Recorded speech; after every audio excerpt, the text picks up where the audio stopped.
Hey, welcome to Trapping Inc. I'm Rich Mellon, and welcome to Season 6. This is the first episode of Season 6, and we are so excited to be bringing a new year to you. I'll bet you're wondering what I'm doing in my wood yard when I'm supposed to be trapping. Well, I am trapping. Our ranch is in the farmland, and the farmland is where all those wonderful coyotes come from, those western coyotes that score such big dollars on auction and with the fur buyers. Ours up here in the north are a little bit darker than the beauties from southern Alberta and southern Saskatchewan, but nonetheless, they're still worth good money. Today, I am trapping right here on one of my home quarters, and today we're going to be using the power ram. We have had so much feedback and so many questions about the power ram. I'm going to try and answer them all today, or some of them. I've only got so much time, but it's going to be a good one. Stick with us. Trapping is the cornerstone that Canada was built on.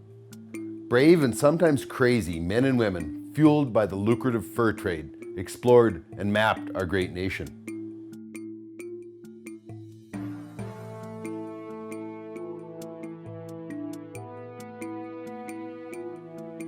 Hundreds of years have passed since then, but trapping still remains vibrant, strong, and steeped in the ancient traditions.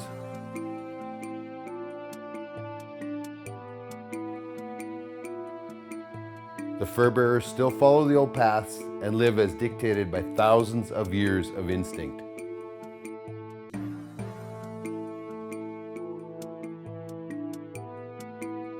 Fur only gets prime in the harsh temperatures of winter, and trappers must respect and prepare for the weather. Trapping's past is firmly rooted in history, but today, the gear and techniques have changed. Canada is still known for the best wild fur in the world, and today our pelts are sold on the global market. Our community is large, and our numbers are growing. We are trappers. This is what we do, and where we belong. Join us in our adventures. Welcome to Trapping Inc., the face of today's trapper. Today we are chasing coyotes. We're snaring coyotes. We're actually on my home.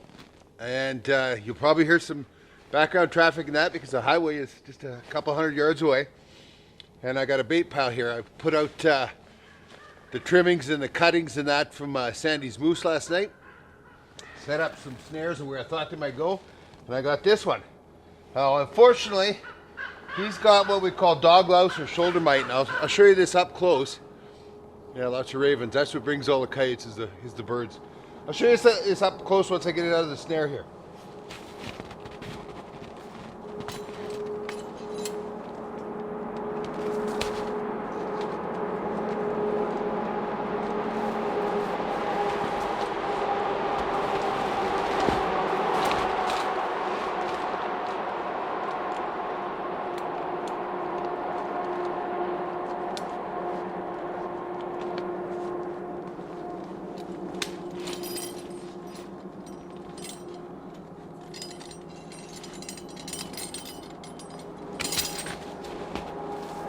Okay. This is what we call dog louse or shoulder mites. And you can see he's got it on both sides of his shoulder. It's unfortunate he's not worth skinning. There's no value to a pelt like that. And they get them from the domestic dogs.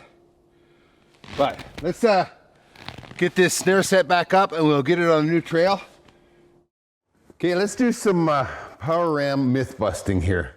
We've had lots of questions about power rams.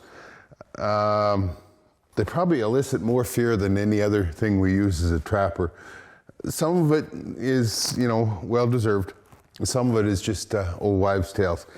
Here we go. 2 parts of a ram, okay? Here's the ram itself. You can see that it is nothing more than one giant spring. So this whole thing opens up, and this all becomes a spring and a force for killing. Keeps up the pressure all the time on the carotid arteries of the animal. The snare for it, in this case, this is the coyote snare. It's a coyote ram, a 48-inch ram. and the snare for it's 47 inches. So that means that this all the way closed is only 47 inches. This is 48, so it's even more pressure on it, considering the fact that the coyote's neck is also in there. So you have a lot of positive pressure here.